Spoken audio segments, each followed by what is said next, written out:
We're good. Hi, I'm Alexi Pukaniki, and we're balling today, tomorrow, and most definitely yesterday. At what cost? Guys, I'm not going to act like I didn't just spend like 45 minutes on this new week's podcast setup, and who knows, maybe the technicals are wrong, but we're going to kick it off. It's an exciting week. I have a lot of energy going into this week. I have been ever since the end of last week. I ain't gonna lie, it didn't pan out the way I thought it was gonna pan out. Okay, I thought we were gonna take a little bit more dubs, but then I was motivated since early morning. I got up at like 6:30 on Monday. I said this week's mine, and then it will be mine. It will be mine. It's Thursday. The weekend of sports, or the week of sports, is kicking off tonight. But before we get into that, let's just talk about what happened last week. Okay, let's break this down. Let's break this down a little bit. Right? Because Joey B's Bengals pull out the bounce back. They finally did it. They finally bounced back. It took him a while. Joey B is always lights out, as everybody assumes he is. But it's something with those first, few games of the season. It never goes his way. I don't know if it's a fucking voodoo curse. I don't know if it's just Joey B's mental messing up with him. Maybe it's a structure of the team. Some coach is always slow to get off to the star coordinator. But maybe it's just because of the goddamn contract. I swear there must be some stupid fucking scandal on that contract where it just says like, Joe Burrow, you must lose to like a couple teams, take a big L when you could have gotten the obvious dub, and you have to do this in order to get back up, and we'll give you the guaranteed money if you take these losses. It might just be some kind of WWE contract, First, you got to get your ass beat by this guy, thrown off the ring in this second match, and then somebody steals your girlfriend on live stage on the third, and then you're the ultimate underdog. Everyone's rooting for you. Bam, you fight for the championship. Bam, you win the fucking championship. That's just Joe Burrow. Isn't that just Joe Burrow every season? Him and his team start off weak. I'm not just saying, I know there's a lot of other players, moving parts and all that, but I'm just saying, if he's the main play caller at the end of the day, and it always happens to be that way. It always kind of pans out. I'm not saying after week 6 it has panned out for the rest of the season, but it's of the similar blueprint of the other seasons. Maybe that's not a good thing. He's always gone deep into the playoffs, made it to the Super Bowl, couldn't finish the job, And that's not saying, that's not taking the credit away from him, but maybe if it is still the similar blueprint, let's say the first half of the regular season, then what has changed? Because I truly believe Joe Burrow and the Bengals, they can be much more dominant than this. They can be much more dominant than finally back to a, .500 percentile week 6. They're finally caught up. They're 3-3 instead of, on the negative side of their win-loss record. So after this, they've clawed so hard, and I hope that this is just the beginning of the momentum that's going to ride off to the rest of the season, like similar cases with the other seasons that the Bengals have had. But right now, they're still the lowest seed in the AFC South. I mean, sorry, AFC North. Um, so we gotta see what the rest of this WWE contract slash script is given out to us, because yeah, there's always drama, but to be honest, Joey B's like fucking what? I've never even seen Game of Thrones, but Khaleesi, just be I don't know. She fucking communicated with the dragons, right? And the dragon spits fucking fire on everyone. We want to see Joey B do that to the rest of the NFL league. So what the fuck, okay? Much respect. We're back to 3-3. We're evened out, but I hope this was just the beginning to go all the way, Joey B, because I said it at the start of the season. I have retracted it, but now, not gonna lie, it's okay that you bounce back week 6. You're 3-3. If you like beat a couple good teams, and then win a bunch of games, maybe like take at most 5 losses, I think you can still, yeah. About to fucking RKO this shit. Anyways, next game that I want to talk about, and it's gonna have to do with the next game after I'm gonna talk about. So I gave these two teams the absolute fucking kiss of death last week. Something with last week, I was just not on point, ladies and gentlemen. I couldn't, it was smoky with my vision. Let's just say that, Anyways, so I was just saying, the title of the last week's episode was for all the top NFL dogs. I mean, the two top dogs, well, at least on social media, everyone's treating them like puppies now, you know what I'm saying? All right, so let me break this down for you. Last week of the NFL, the Browns went against the San Francisco 49ers. 49ers being 5-0 going into this matchup, and Browns 2-2. And Browns came out of a bye week. They had a bye week. And I always like to consider it as a positive, where you get more rest, you get more recovery, and for the coaches, you got more time to come up with a freaking tactic, to win the war. Anyways, we all know how good 49ers are. Going into week 6, everybody knew how good the 49ers are. I think they are the football team that play the most effectively on defense and on offense. They're pretty goddamn unstoppable. But what happened in that game, all of a sudden it seemed like, at least for the offensive side of 49ers, they were like flies, man. They were like flies, and guess what? Cleveland Browns defense, they were the fucking fly swatters, bro. And I'm not talking about the fucking, the cheap plastic ones. I'm talking about the ones that got the fucking electricity in it, the one that fucking zap it, That's considering that the 49ers offense is one of the best in the league. Man, it sure didn't seem like it during that game.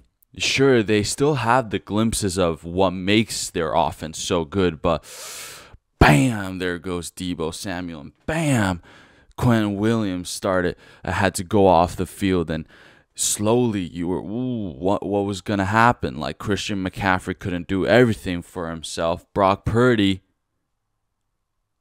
he had that monster Myles Garrett coming at him every single snap of the play.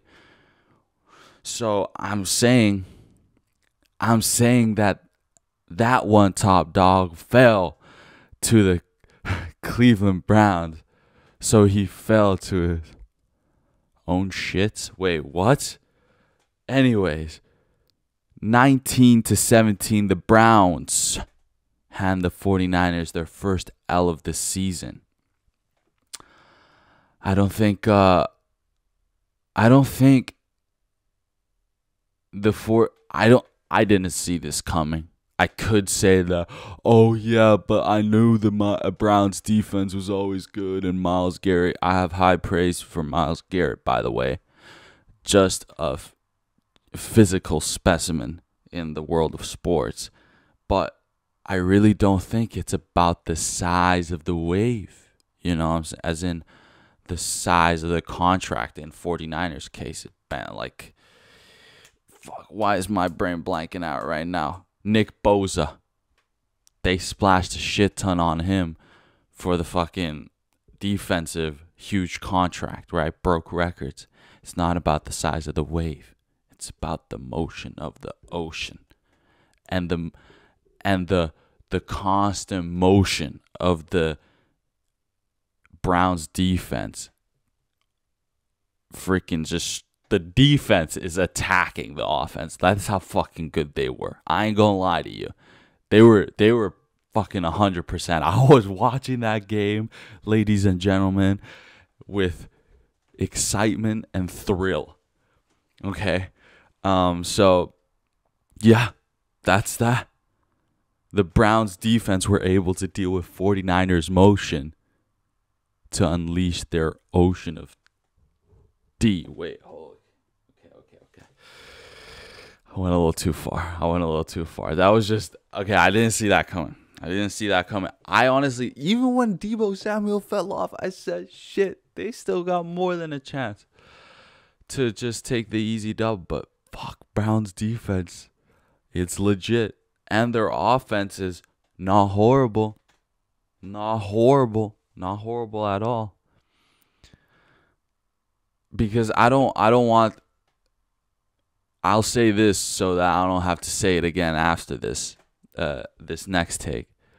It's not about how bad the 49ers were playing. They were still playing aggressive. Brock Purdy was trying his best to deal without Deebo Samuel and the defense, right? Everything.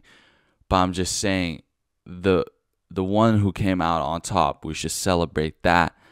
And 49ers, they still put up a hell of a fight, okay? And if there's any team to lose to, it's someone like the Browns, okay?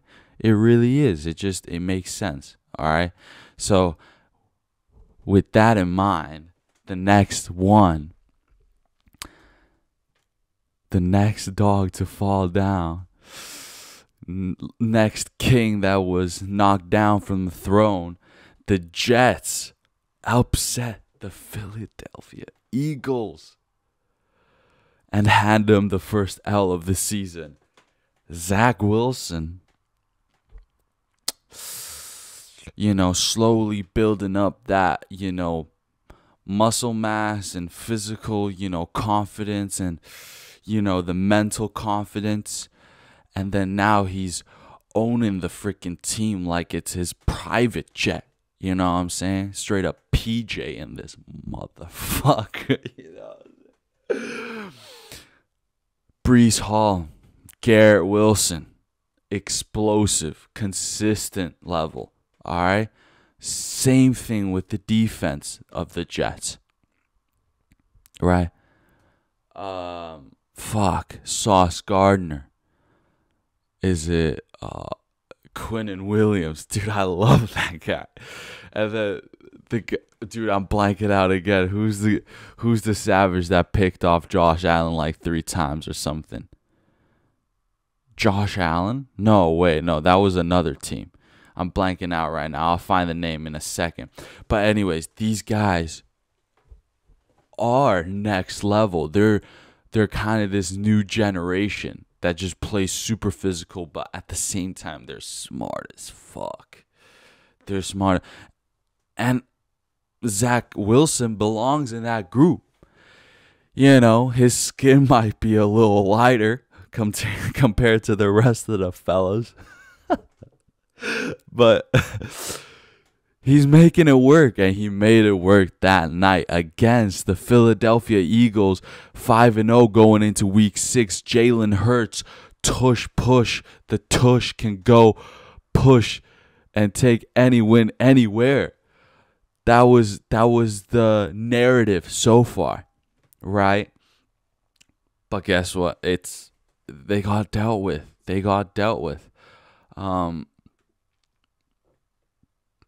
There was some kind of weakness in their game. Eagles, their offense is also very effective. Boston Scott, very effective running back. A.J. Brown and Devontae Smith as wide receivers actually just came in last night. The news: Julio Jones joining the wide receiving team in the Jets. Very interesting stuff. But anyways, let me get into that.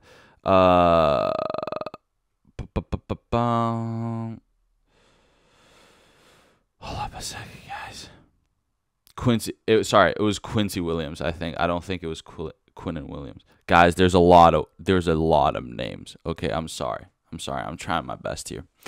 But anyways, the Jets, they just handle business, you know. The Jets, they're green on green. I ain't gonna lie, but somehow one is greener. And if you really think about it, which team can fly higher? A jet can fly higher, way higher than a freaking bird. You know what I'm saying? We're talking about a man-made turbojet bird running on jet fuel.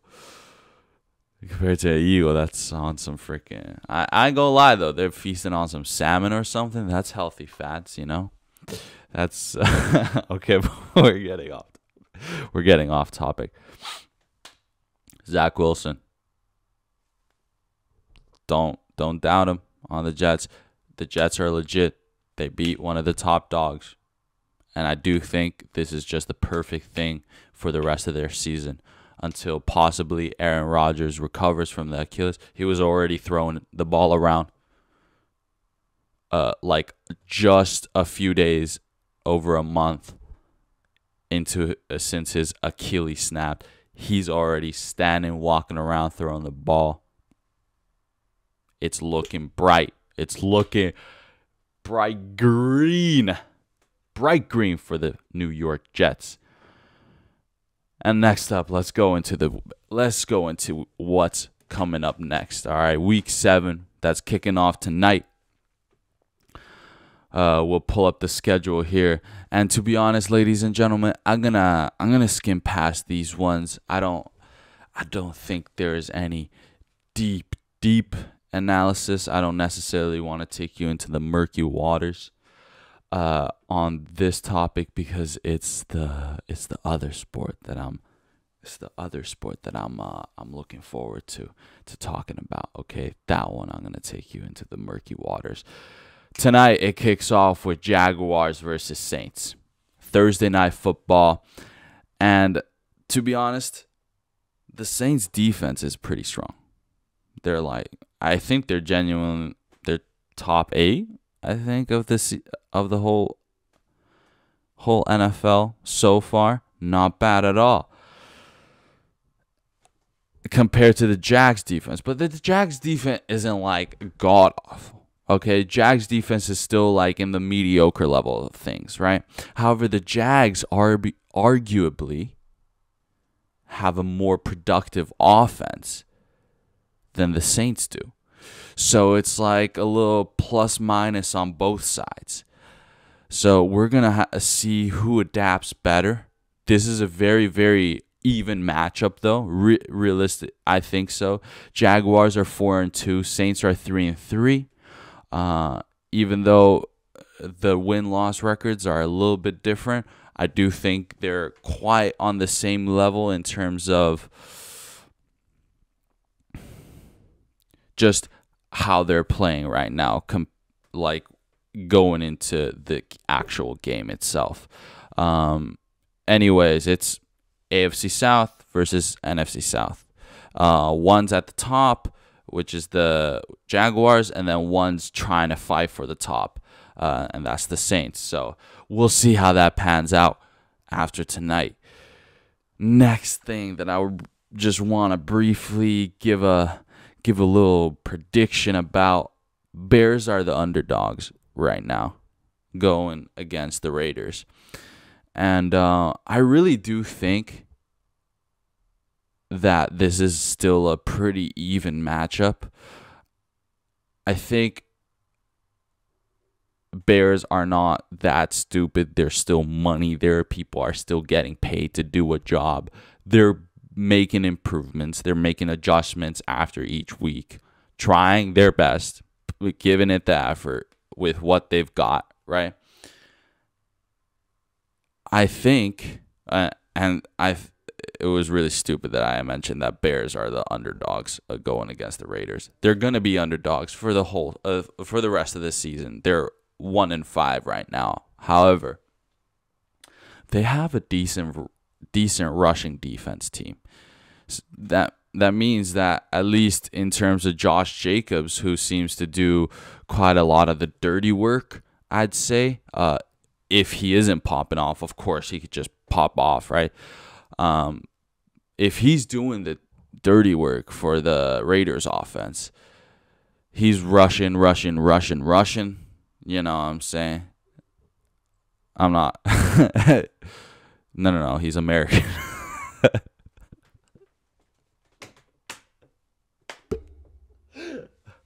I can't make myself giggle like that. Jesus Christ, Alexi. Anyways, if they can contain Josh Jacobs, deal with a couple good throws, I think the Bears might just get another win on their belt. I really do think so. Justin Fields, he can always do a little bam, bam, bam, and then throw it. I think Moore is there to catch more yards. All right. That's what I think. And then last matchup that, of course, you have to talk about, because it is the Dolphins versus the Eagles. My goodness. I think it's prime time on Sunday. Yeah, it's prime. Or is it Monday Night Football? No. It's prime time on Monday. Both 5-1. Both considered the top teams in their conference. And this possibly could be the Super Bowl matchup later at the end of this season. This is potentially one of the matchups. So let's see what happens. Let's see what the results are going to be. Dolphins are slight underdogs. I checked the Vegas odds just earlier today, and as of right now, they're underdogs. I think it's just because the tush push. Really, I do think it's the tush push. That's all that really makes the difference. And I don't know. I guess maybe they think the Eagles have a little bit more experience than the Dolphins, but I don't know why. The Dolphins are playing out of their freaking minds this season. It's all about which team's defense makes the big plays. If the defense makes the big plays, then that team will win. So let's see. That's literally how it's going to go. I think both teams offensively are going to do really well, or when they do, but it's about whose defense plays better. That's that. Okay. Finally got that out of the way. I'm sorry. This week, yes, NFL's still going on. I love the NFL. I always will. Love me some gridiron football on Sunday. However, UFC 294 in Abu Dhabi this weekend. The co-main and the main event fell apart only 2 weeks ago. 2 weeks ago, we might not have had even a main card to get hyped about or opponents to see fight each other. They made it happen. Dana White cooked. Sean Shelby, Hunter Campbell, they cooked. They went to the right people with a big enough envelope and said, get the fucking job done. Hey, don't worry about it. I'll take care of it. And that was the case when the envelope reached Kamaru Usman and Alexander Volkanovski. Now, before I get into the details of things, I just want to give you a whole picture of this weekend's fight card. It's going to be the scariest evs and ovs of the world versus the rest of the world. Okay? And that's me making it not political, you know. We're not, if I wanted to say it's political, man. Fucking Russia and Ukraine. I get it. It's straight up nukes on nukes, baby. But really, that's how it is. That's how you can look at this weekend's matchups. It's gonna be a nuclear explosion when two human beings go up against each other in the cage in the UFC octagon in Abu Dhabi. Okay, listen. Because of religious connections and a religious familiarity and just say shared religion, the Russians, they've gone very well along with the Saudi Arabians, right? And I don't even know if saying these words is coming off racist, but no, I'm just like staying, like, I fucking homie, bro. I love everybody. I love all religions. I'm fucking, you know, I fucking love them all. Anyways, but that's just me. Like, I'm stating it like that, you know. And it is how it is, you know. They're both Islamic countries, or there is shared Islamic beliefs within the two countries. Anyways, because of this, the fight that's happening this weekend, UFC 294, most of the Russian fighters, right, are actually not the Aryan ones, you know what I'm saying? Not the blue-eyed, blonde-haired ones. It's the freaking big bearded ones, you know what I'm saying? The ones that devout themselves to God, you know what I'm saying? And they do. They really do. And I think that's why, first of all, I have that much more respect to them as human beings. When you devout yourself to something of the higher power like that, man, I wish I could, man. Maybe that's one of my goals at the end of the day. But they do that. They devout themselves to the mixed martial arts, man, the competition, the training, everything. Man, they're different. They are different, okay? Oh man.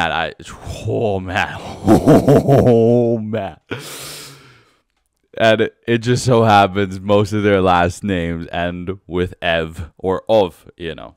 Here it is, UFC 294. All right, there's I'm gonna just say the first fight of the evening in the prelims, Shara Magomedov. That's one of, right? The second fight, Victoria Dudakova. Okay, that's the one over, right? Next fight, Muhammad Naimov. Okay, that's another of. We skip actually 2 fights without Evs or Ovs, 3 fights without Evs or Ov, 4 fights without Evs or Ov. Last fight of the prelims, a banger flyweight matchup with Tim Elliott, number 10 ranked flyweight fighter, versus Muhammad Mokaev, number 11 flyweight fucking fight. And this guy's a savage. He's 10-0. He's taking it nice and slow. He's trying to maul everybody slowly, okay? But Muhammad Mokaev, that's one F. All right, then we go into the main card. All right, first it's kicked off by Ov on Ov, Ov on Ov on Ov violence, man. No, man, no Ov violence, man. Not your own kind, man. Bantamweight matchup with Saeed Nurmagomedov. That name familiar, is definitely ringing in your ear. Yep, we all know what that last name means. Versus Muin Gafurov, okay? Next fight, middleweight fight against number 11 middleweight Ikram Aliskerov versus a Brazilian bad boy called Warley Alves. Wally Alves, that's probably how you pronounce it. I'm trying to put a little zang to it. Anyways, the next one, which is a banger, the fight before the co-main event. I'm looking forward to this fight a lot. Big names, the light heavyweight. I would almost say for the number one contender ranks.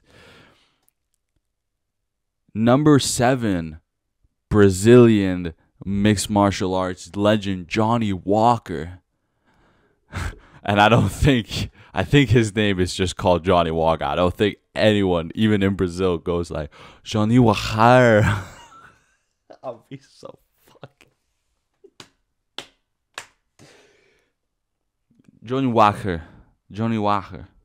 I think, no, seriously, I've listened to enough, Brazilian, Portuguese music that I think I know a thing or two. But anyways, banger light heavyweight matchup going against Magomed Ankalaev.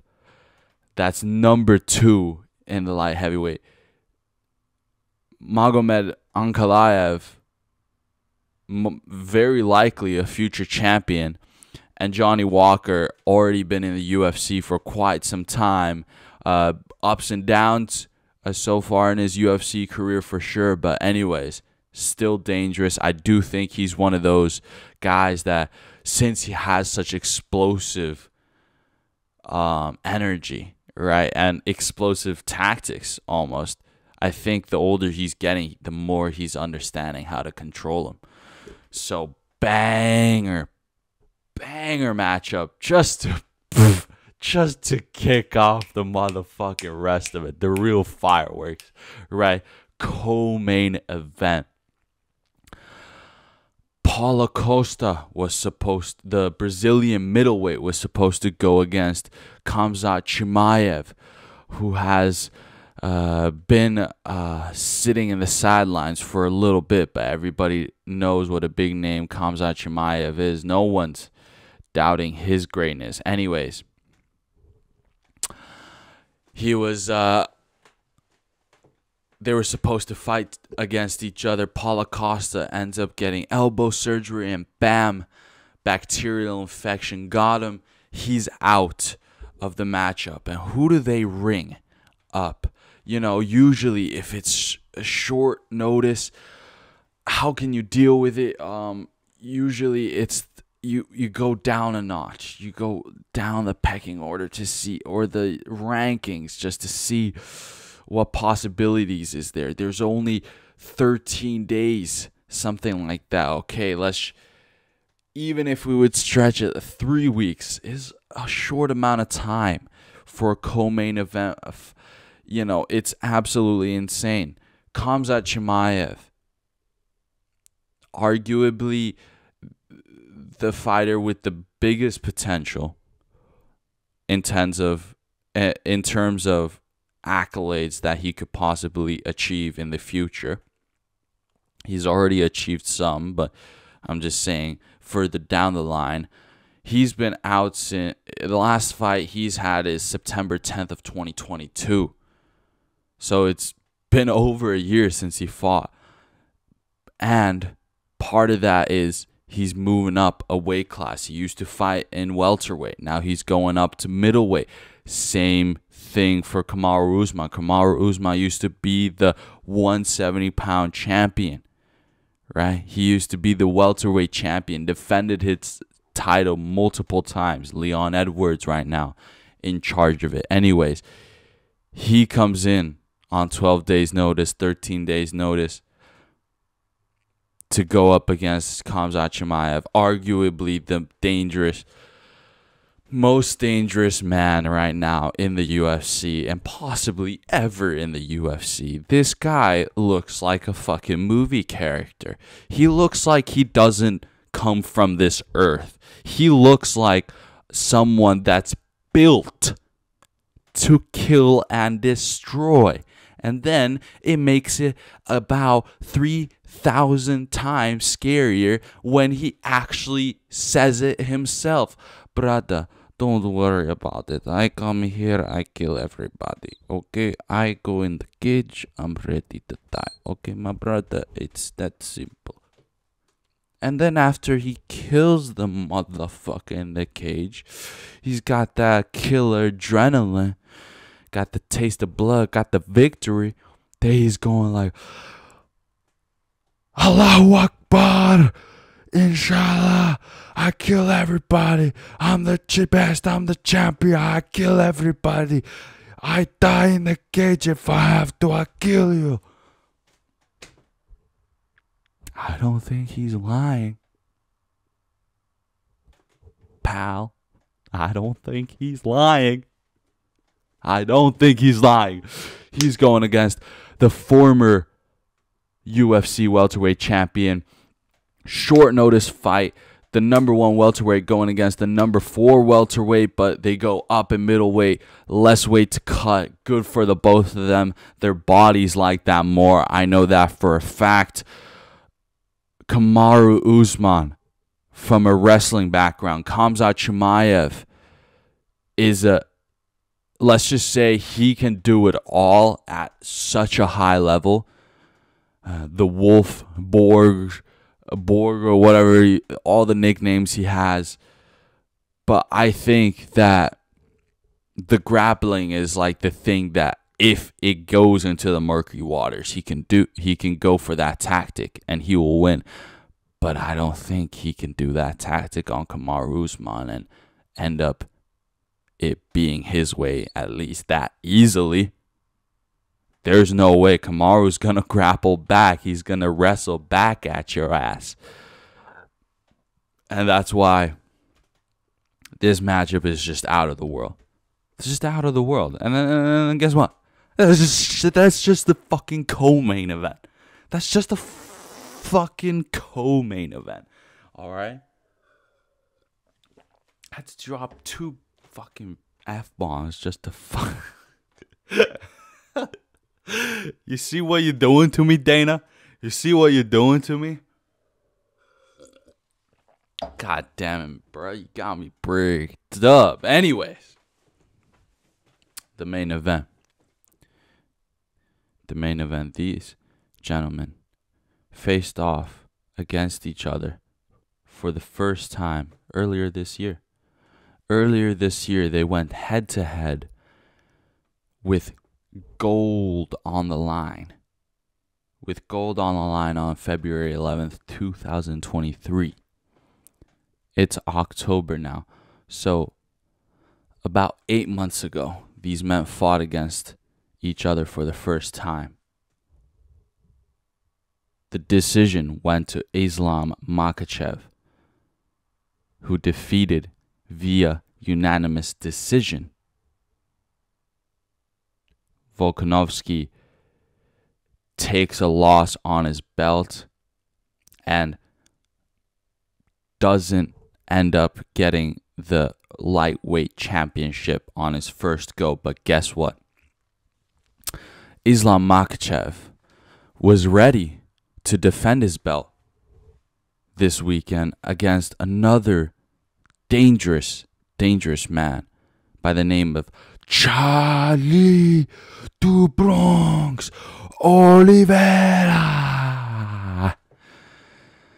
But unfortunately, on the last sparring round of the last practice in Brazil, before flying over to Abu Dhabi to start getting ready for the fight week, Charles do Bronx gets a massive cut above his right eye.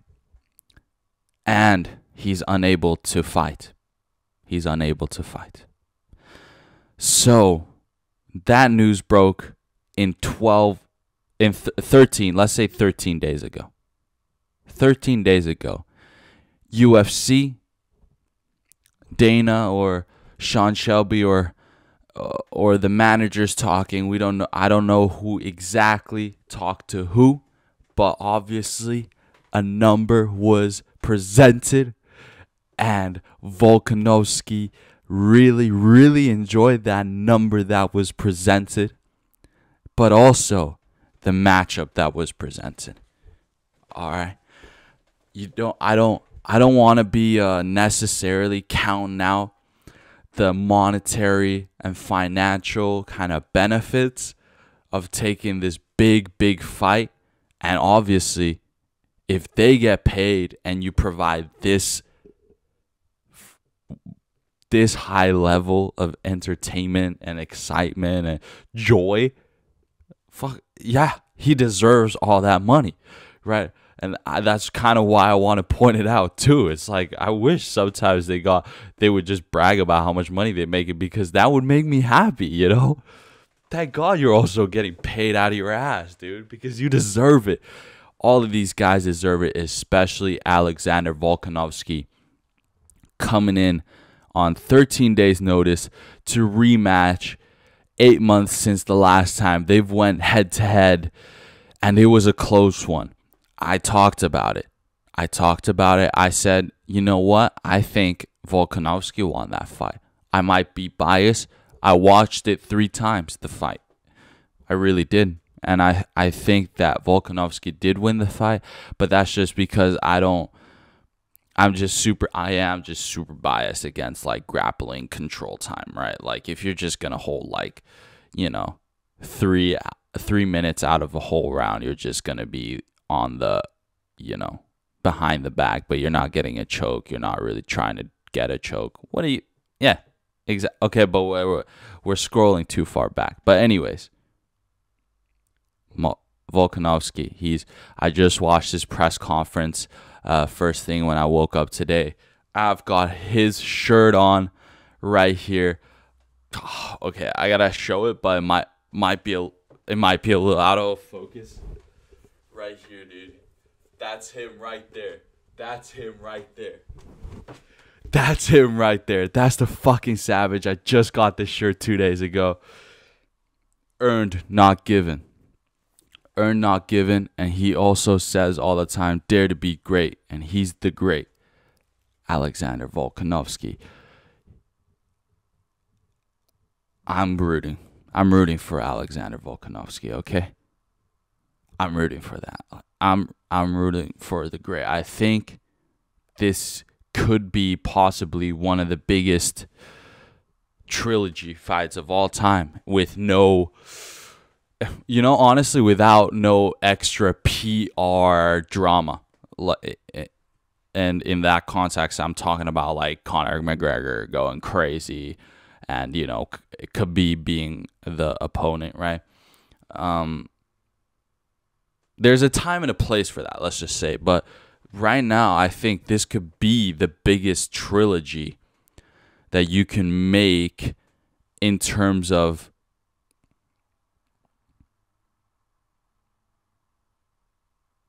I was on such a good roll.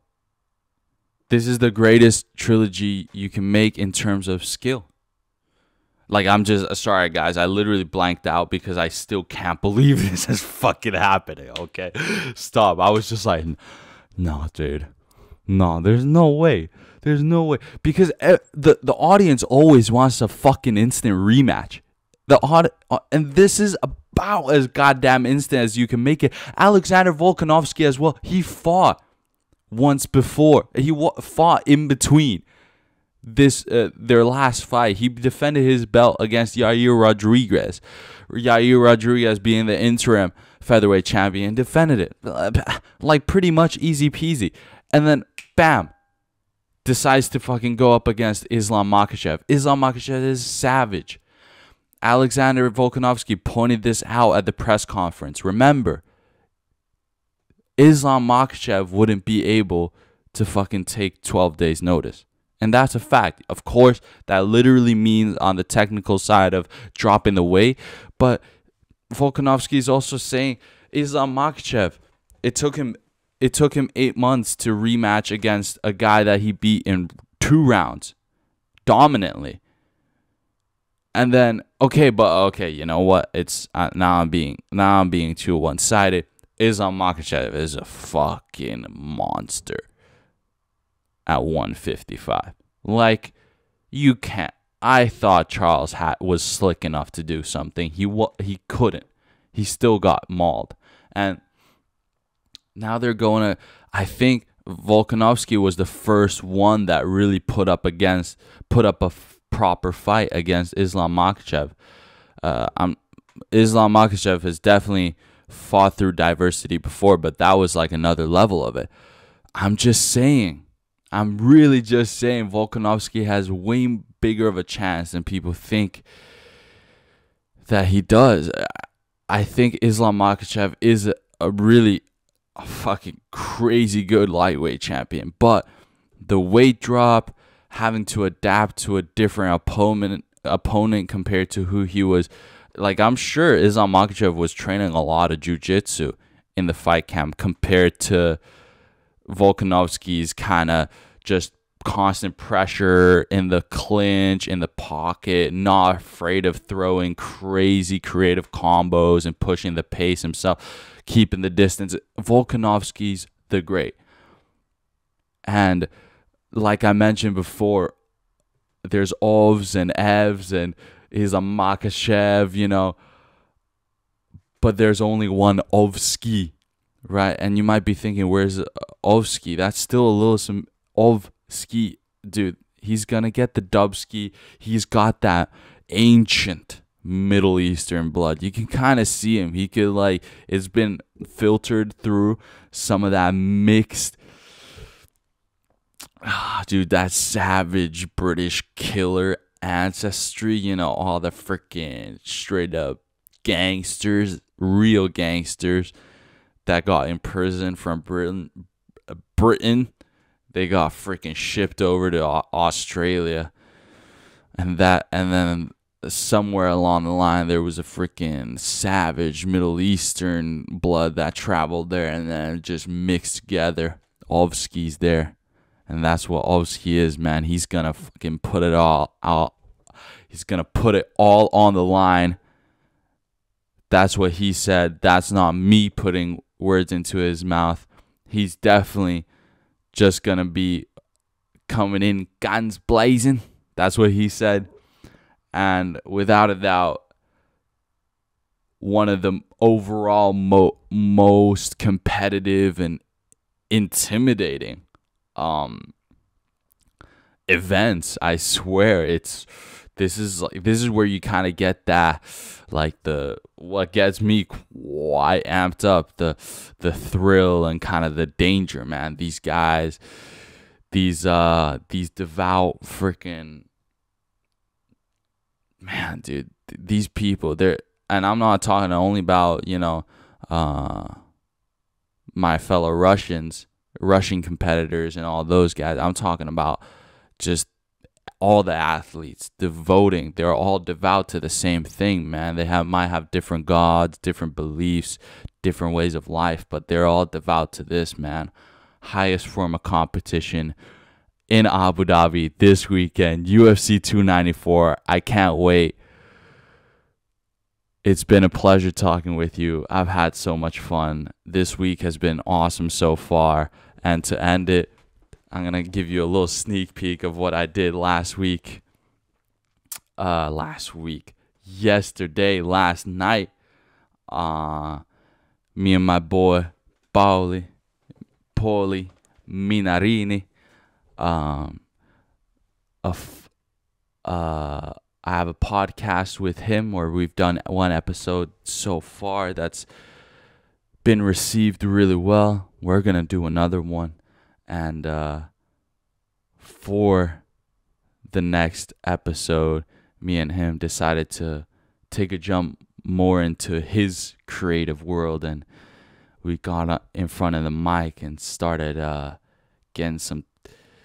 putting in some tunes, you know what I'm saying? So I'm gonna just play a little for y'all. On the other side.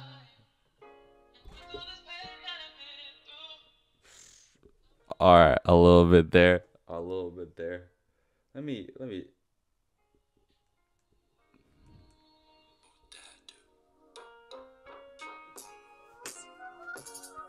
Sometimes I wish I had you. That's it, ladies and gentlemen. That's all I'm showing you, okay? Music video in the works. We're still going to make some finer tunes, but the ultimate tune's going to be just the best. I'm Alexi Pukanikin, and I'm Ballin. At what cost? I'll see you next week. Oh, my God, what an episode. I fucking love it. God damn, I love this shit. Fuck yeah, I love this shit.